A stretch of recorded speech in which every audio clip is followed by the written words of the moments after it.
a homemade barrel built to withstand a deadly plunge. Might be the last time you ever see those people. There goes the barrel, there it goes. A hideous beast that terrorizes West Texas. This thing's killing technique is not like anything anybody's familiar with. And a lantern carried by a courageous teen on a life-saving mission. It's pouring down rain, and time is running out.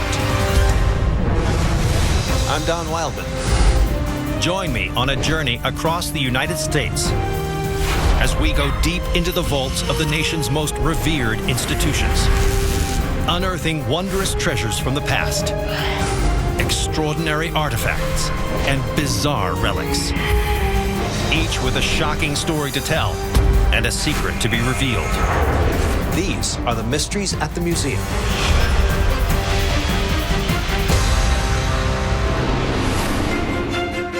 Amid the farmlands of rural Iowa sits the quiet community of Boone. Once the railroad center of the Hawkeye State, today the town is home to the Boone County Historical Center. Here, among the taxidermied animals and military regalia, lies one treasured item that pays homage to one of the town's most celebrated residents. It's about 24 inches in height, probably about 4 to 5 inches in width. It's made of metal and glass. To County Historical Society Director Charles Irwin, this humble 19th century lantern boasts a distinguished past. It would be something that would be very easily overlooked if people did not know a story attached to it. Then all of a sudden, this object takes on a life of its own. This gaslight tells an unlikely tale of self-sacrifice and courage in the face of great adversity. So who wielded this lantern? And what death-defying act of heroism did they perform? 1881, Boone, Iowa. 15-year-old Kate Shelley is living on a hillside farm overlooking the Honey Creek Railroad Bridge. On the evening of July 6th, Kate watches the sky above her home darken as a vicious storm settles in. Kate Shelley anxiously watched as Honey Creek slowly kept rising and rising and rising and eventually became a raging torrent. The daughter of a deceased railroad worker, Kate knows the turbulent waters could wreak havoc on the local railroad bridges. These bridges had a tendency to wash out during times of floods and heavy rains. Shortly after 11 p.m., Kate suddenly hears a deafening crash that pierces the night. Fearing for the worst, the teen grabs her father's railroad lantern, now housed at the Boone County Historical Center, and rushes to Honey Creek to investigate. She sees that the Honey Creek Bridge has collapsed. Kate realizes the fallen bridge could result in catastrophe. Kate knew the railroad train schedule by heart, so she knew at midnight there'd be a passenger train coming. It's known as the Midnight Express. And if it isn't stopped, the train will plunge into the raging waters and countless lives will be lost. Kate decides that she must warn the nearest station, nearly 2 miles up the tracks in neighboring Mongona. As the lantern guides her way through the stormy night, a half a mile from home, Kate is confronted with a formidable obstacle: the 600-foot-long Des Moines River Bridge. There was no planks to walk on. It just had the rails and the ties. Kate realizes the only way to make her way across in the driving wind and rain is to crawl. The bridge is swaying back and forth because of all the water pushing on it. It's pouring down rain. She's wearing a full-length dress, and time is running out. Kate clutches the lantern as she pulls herself along the treacherous tracks. But then, disaster strikes. The wind picks up, and the lantern blows out. Now the heroic teen must traverse the bridge in complete darkness. As distant lightning illuminates the sky, she slowly inches her way forward. She is continually being gouged by the spikes. Her dress is tearing up. In spite of all of this, Kate Shelley still continues on.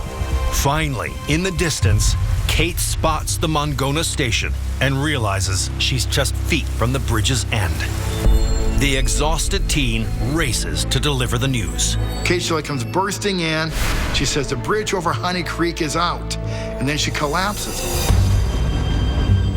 The station agent recognizes Kate as the daughter of a well-known railroad man and instantly leaps into action.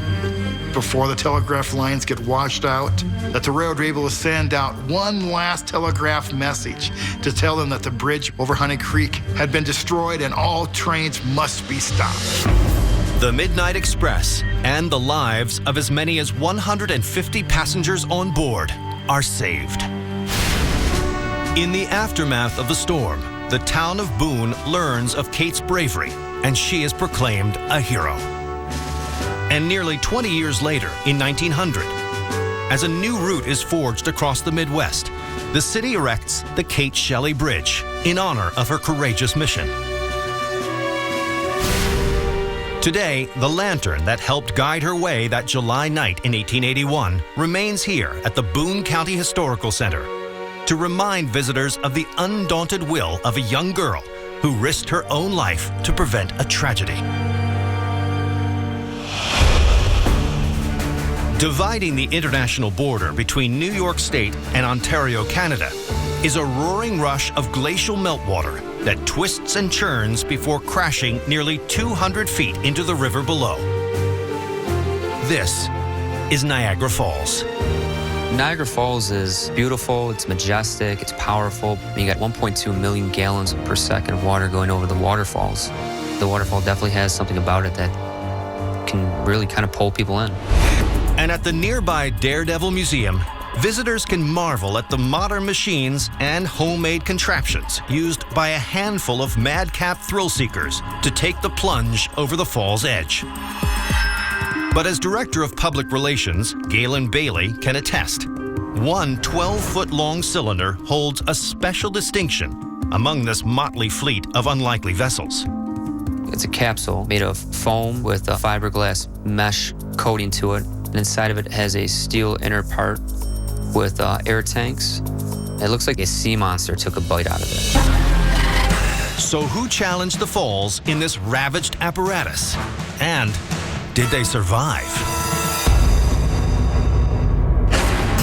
1989, Fort Lauderdale, Florida. 27-year-old adrenaline junkie Steve Trotter begins planning an unprecedented stunt that he hopes will cement his legacy in Niagara Falls barreling history. He wanted to be the first to be going over with a female companion.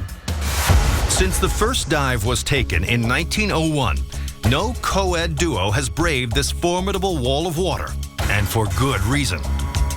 Niagara Falls can really do some damage to a human body. People have landed on rocks and been killed. Sometimes their body comes out in pieces, and sometimes it never comes out. But enduring an over 17-story plunge at 68 miles per hour isn't the only thing prospective daredevils need to worry about. You can survive the drop over the falls, but you can become stuck behind the waterfall, run out of oxygen, and basically suffocate. But even those who survive don't walk away scot-free. Stunts have been outlawed on Niagara Falls since 1960. You can get arrested, and it's an expensive fine, too. Trotter, however, is determined to secure his place in the record books and thinks he knows exactly how to do it. That year, he begins construction on an ambitious homemade barrel. Using the steel frames of 2 household water heaters, he welds together a durable shell, big enough to accommodate 2 people. Then, he covers this base in bulletproof material and 18 inches of foam, enough, he hopes, to withstand the impact of the sometimes deadly freefall.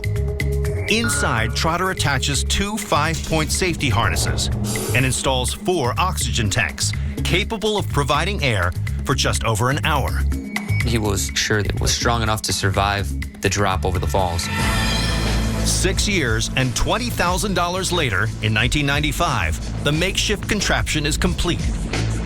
And in June, Trotter makes the over 1,000-mile journey to Niagara Falls with a crew of friends and barreling partner Lori Martin.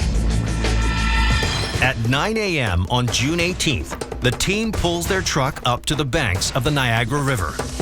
Trotter and Martin quickly strap themselves into the capsule and make last-minute preparations.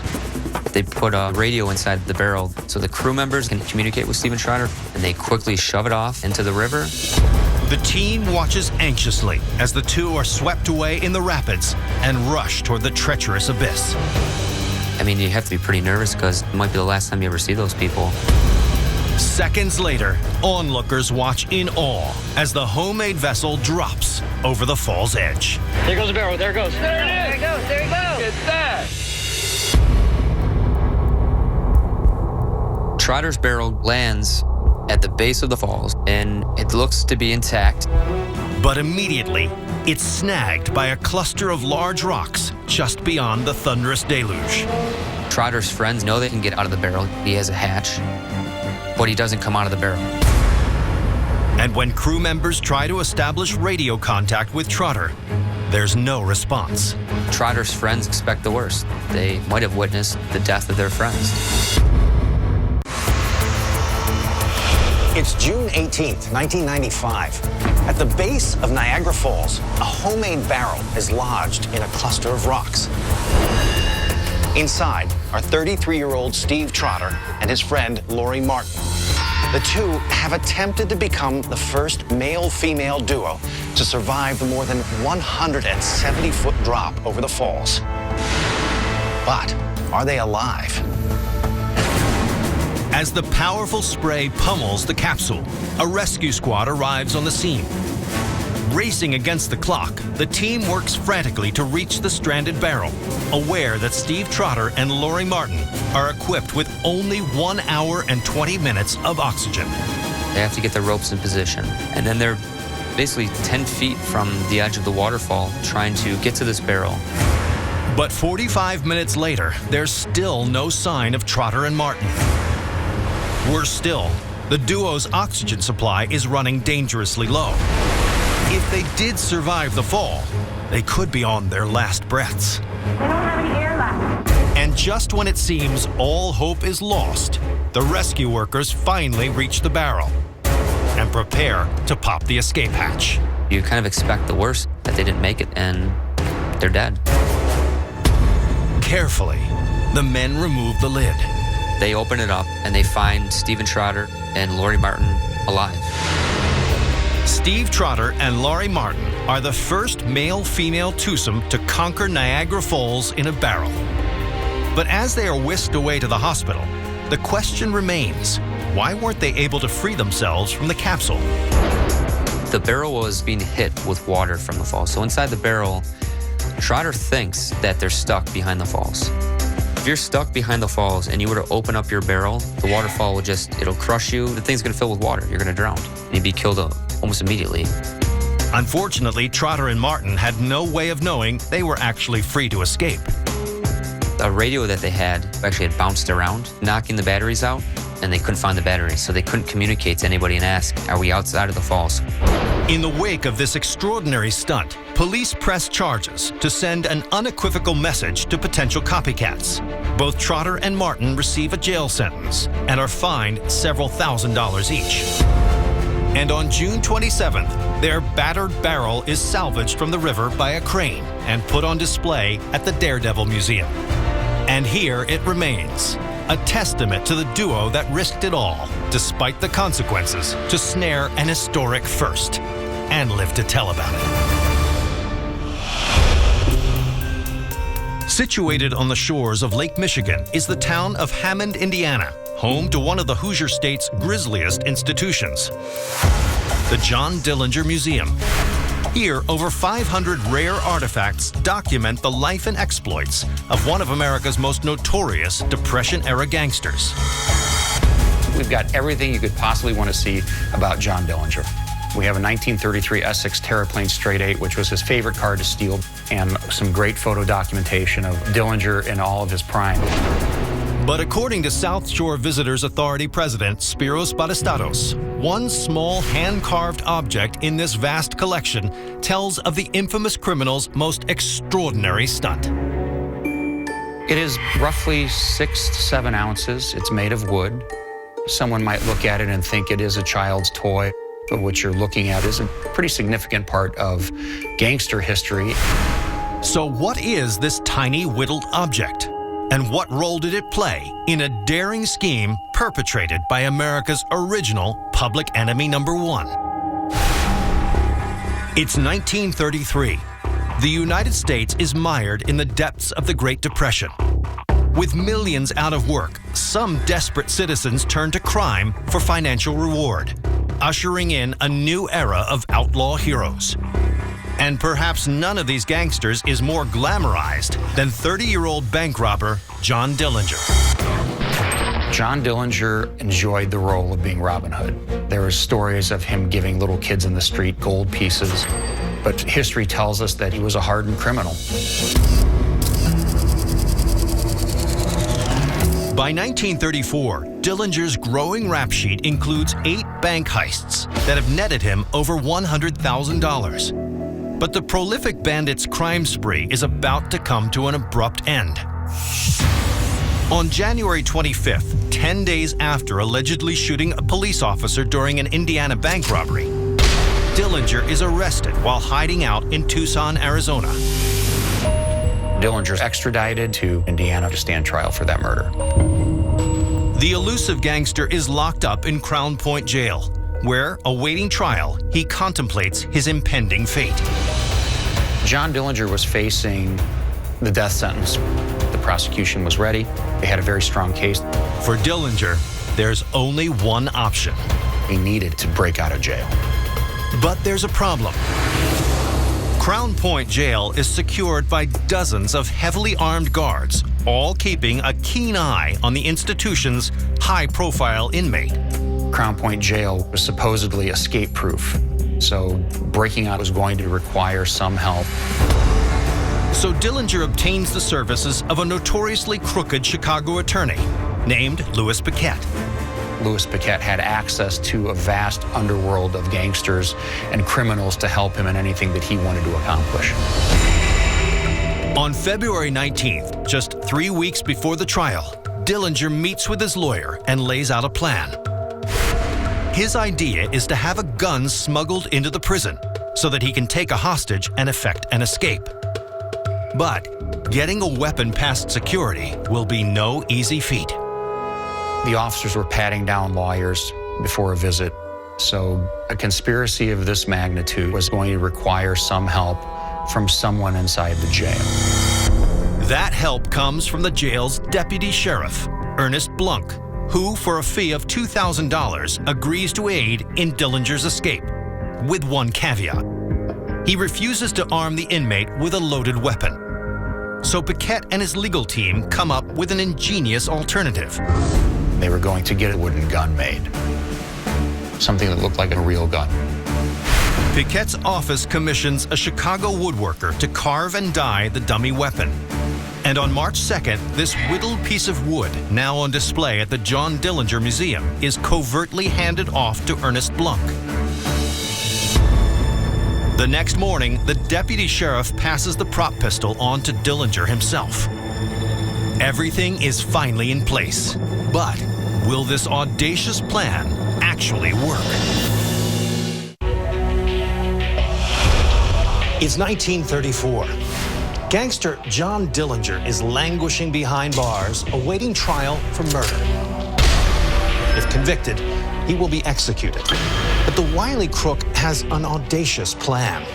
Armed with a fake gun made of wood, he plans to take a hostage and break out of prison. But will the daring scheme actually work? At 9:15 a.m., the jail custodian begins making his rounds through the corridor. Dillinger, exercising outside of his cell, makes his move. Dillinger holds the wooden gun to the custodian and asks the custodian to call for the deputy sheriff who worked in the jail. But what no one realizes is that Deputy Sheriff Ernest Blunk is really Dillinger's accomplice. With the wooden gun trained on Blunk, Dillinger orders the deputy to summon the other prison personnel. Then he works with Ernest Blunk to lock everybody up. With the jail's guards and warden locked in a cell, it seems Dillinger's improbable plan has worked. Legend says he takes his wooden gun, runs it down the cells of the jail, and says, "Look at what I locked all you monkeys up with." And with that, Dillinger and Blunk flee the scene. They steal the sheriff's car, and out of the square they drive. The two hightail it towards the Illinois border. Soon after crossing, Dillinger drops Ernest Blunk off on the side of the road and continues on to Chicago, a free man. America's public enemy number one would go on to rob 4 more banks over the next 5 months before being shot dead by the FBI on July 22nd, 1934. But of all his criminal stunts, none surpassed the sheer audacity of the Crown Point jailbreak. And today, this wooden gun remains encased at the John Dillinger Museum, a battered vestige of one of the 20th century's most perfect crimes. Situated on the sprawling plains of West Texas is the quiet town of Crosbyton. And it's on this small city's main street that visitors will find the Mount Blanco Fossil Museum. Founded in 1998, it contains massive dinosaur specimens and wonders of paleontology. But there's one creature so bizarre and frightening, it even shocks museum founder Joe Taylor. First time I saw this thing, I thought, oh my gosh, there's nothing like this. It's said that this grotesque beast once stalked neighboring communities, terrorizing local farmers. It's black and it's hairless. The ears are huge. The teeth are sharp. And you can see how they could get a hold of an animal's throat. In fact, some believe that this strange animal is more than just unusual. It's proof of the existence of a legendary monster. So what is this creature? And was it responsible for a horrific and unexplained killing spree? West Texas, 2005. One by one, the farmers and ranchers of this quiet rural area report a common but unsettling occurrence.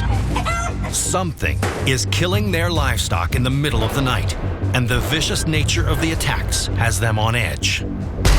This thing's killing technique is not like anything anybody's familiar with. Their livestock or drain of their blood. Hoping to stop whatever is behind these brutal attacks, concerned citizens start armed patrols. Is it a coyote? Is it a dog? Is it a wolf? Nobody knows what's really going on. But they do know that there's some weird creature out there. Because of the unique way it kills its prey, frightened citizens think that it's an unclassified, and some say vampire-like beast called the chupacabra. Tales of the chupacabra, Spanish for goat sucker, were first reported in 1995 in Puerto Rico and Mexico. It's said to have earned its name from killing herds of goats, chickens, and cows. It has never been captured. And now some are convinced that it's moved north to Texas to continue its killing spree. August 8th, 2008. Deputy Sheriff Brandon Riedel is on routine patrol on the outskirts of DeWitt County. He sees something ahead of him, very unusual. He's going, what in the heck is that? Riedel quickly turns on his dashboard camera. But before long, this strange animal darts off into the brush. But this short video fuels further speculation that this monster is more than just a myth. The next summer in Blanco, Texas, a farmer named Lynn Butler hears chickens being attacked in the middle of the night. He goes outside, but before he can even see what is responsible, the creature disappears. Determined to prevent his chickens from being killed, he baits the area around the coop with a deadly poison. He comes in the next day and here's this strange creature laying on the floor and he thought, what the heck is that? Mystified, Butler delivers the corpse to a local taxidermist in hopes of finding the answer.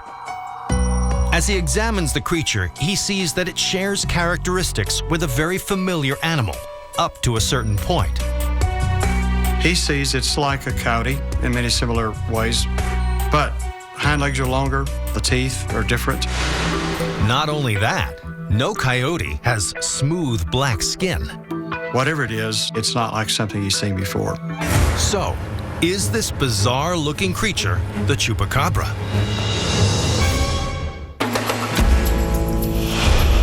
It's 2009. For 4 years, citizens of West Texas have been terrorized by a mysterious animal that's said to suck the blood out of livestock.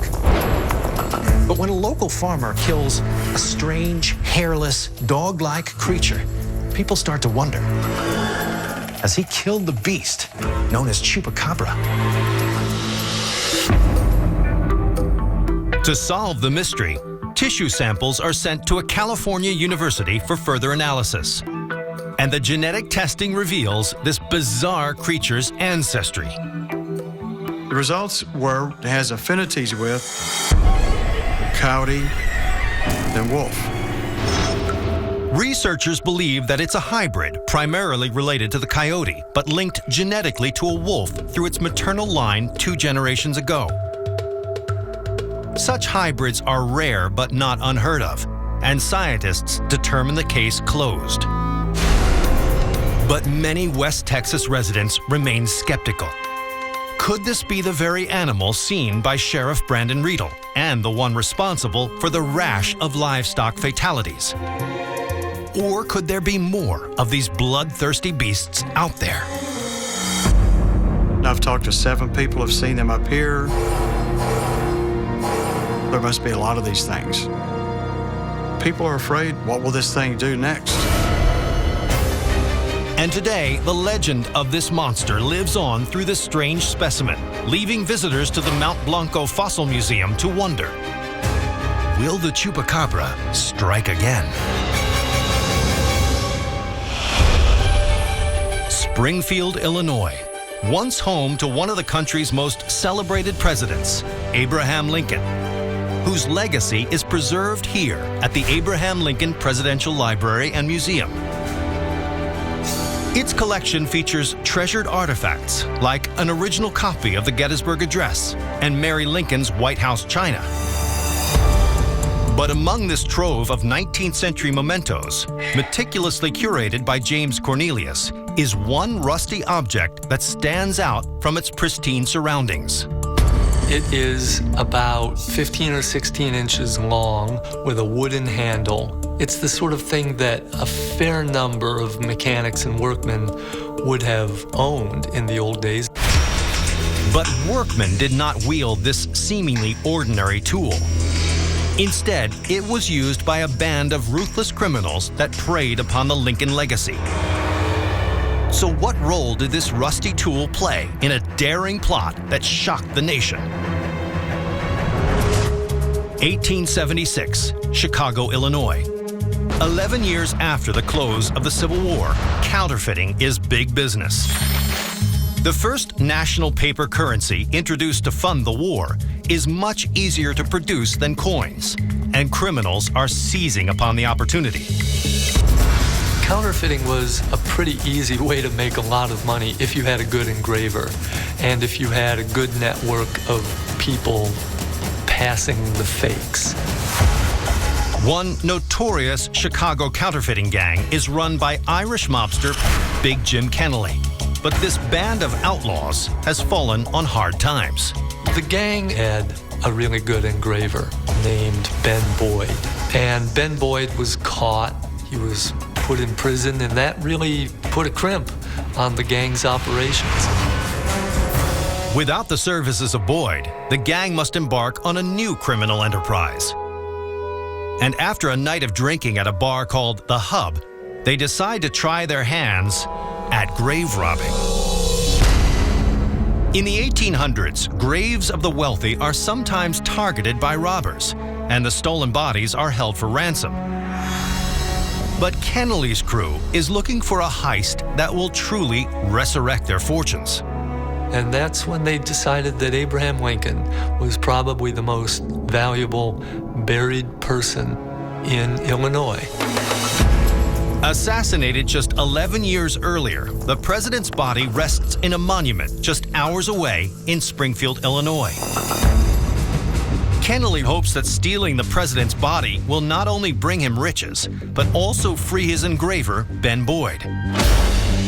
The mobster plans to demand Boyd's release and $200,000 in gold in exchange for Lincoln's remains. But there's a problem. No one in Kennelly's crew has ever carried out a grave robbery. Then, one night at the hub, their luck changes. The gang met this guy named Louis Sweegles, who said that he had experience with tomb robbing. Sweegles lays out the plan. 3 men will break into the tomb while a wagon driver keeps watch. Then, under the cover of darkness, they'll load Lincoln's body onto the vehicle and quietly slip away. Finally, the big night arrives. When the robbers descend upon the monument, only a padlock and an iron door separate them from the president's crypt. With a modest set of tools, they get to work. But the task is not as easy as it appears. The burglars started by trying to cut open the padlock with a hacksaw blade. It was much too small for the job, and it broke. They had to find something bigger and stronger to finish the job.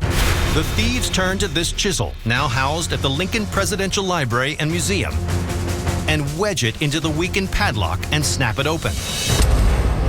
Once inside the vault, the trio discovers a large marble sarcophagus encasing the main coffin. They take that chisel and they wedge off the top of the marble sarcophagus. With the cover partially open, the bandits gaze down upon their prize, the coffin of Abraham Lincoln. Will these brazen criminals pull off one of the most daring heists in our nation's history? In November 1876, a band of Chicago criminals breaks into the tomb of Abraham Lincoln. They plan to ransom the president's remains in exchange for an imprisoned convict and thousands of dollars in gold. But will they succeed in stealing the coffin of the 16th president? As the bandits attempt to lift the coffin, they encounter their greatest challenge yet. They realize this thing weighs a ton. So they send Sweegles out to go get the guy with the wagon, tell him to come inside and lend a fourth hand. Sweegles disappears into the dark to find the driver. And suddenly, the night silence is pierced by a gunshot. They don't know what's happened to Sweegles, but they're not going to wait around and find out. They immediately drop their tools and flee the scene, making their way back to Chicago. Unsure of the fate of their accomplice, the thieves regroup at their hangout, the Hub. There, they are shocked by the face that greets them. Louis Sweegles is there. So he wasn't shot. He wasn't captured by the police. He's there. They think they're scot-free. But their relief is short-lived. Suddenly, the police come in and arrest everyone in the place except Louis Sweegles. What the gangsters suddenly realize is that their trusted cohort is not who he said he was.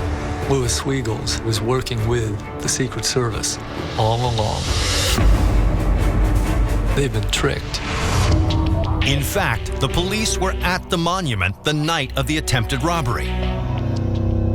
But the plan fell apart when an officer's gun accidentally went off right after Sweegles exited the tomb, allowing the robbers to escape.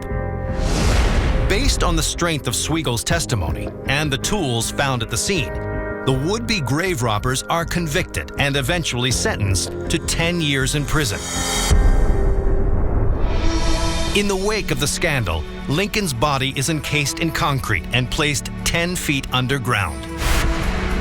Today, this chisel is on display at the Abraham Lincoln Presidential Library and Museum, reminding us of a band of daring outlaws who tried to steal an American treasure and the informer who foiled their plot.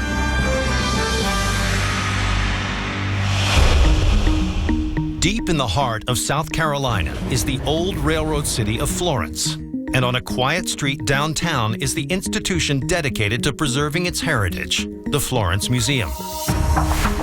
Here, crude surgical instruments, Civil War uniforms, and an early steam engine trace the over 150-year history of this Dixieland hub. But for many visitors, one curious, mangled artifact stands out from the rest. According to curator Stephen Mott, it's an eerie reminder of the day a nearby town was nearly wiped off the map. Well, it's about 6.5 inches at its longest point, and it weighs about 1.5 pounds, and it is probably the object in the museum that gets more attention than anything else. So what is this gnarled fragment? And what part did it play in a near catastrophic accident that brought terror to Main Street America? It's 1958. Political tension between the United States and the Soviet Union is reaching a boiling point. Locked in a frantic arms race, both countries are rapidly developing nuclear weapons, precariously placing the two superpowers on the brink of destruction. To prepare for the seemingly unavoidable conflict, the American military routinely conducts simulated combat drills. But one of these missions is about to go horribly wrong. On the afternoon of March 11th, a B-47 bomber takes off from Hunter Air Force Base in Savannah, Georgia, en route to England on one such training run. Along for the ride are 3 crew members and one extremely sensitive piece of cargo. The military needed to be ready in case of an actual war, and so there was a nuclear bomb on board the plane. Called the MK6, this 10-foot-long bomb weighs 7,600 pounds and is designed to house a plutonium core capable of creating utter devastation. If the bomb dropped, everything within 5 miles of the impact site would be completely destroyed. But less than an hour into the flight, while the B-47 is flying over South Carolina, a crew member notices something wrong. A flashing control panel light indicates that the nuclear bomb's locking mechanism, which ensures the device's safety during the flight, is not properly engaged. He instructed the navigator, Captain Bruce Kolka, to go and investigate the situation. Captain Kolka heads back to the aircraft's bomb bay to figure out what could be causing the malfunction. Because he wasn't too much taller than the bomb, it was very hard for him to have a line of sight anywhere to look around for where the locking mechanism might be. In an attempt to get a better look, Kolka decides to hoist himself up onto the deadly detonator. As he leaned forward onto the bomb, he pulled something to stabilize himself. It's the bomb's emergency release handle. In an instant, the massive nuke drops to the plane floor, landing squarely on top of the bomb bay doors. Seconds later, the bomb bay doors burst open and the bomb fell from the plane. It seems Captain Bruce Kolka has just dropped a nuclear bomb on South Carolina.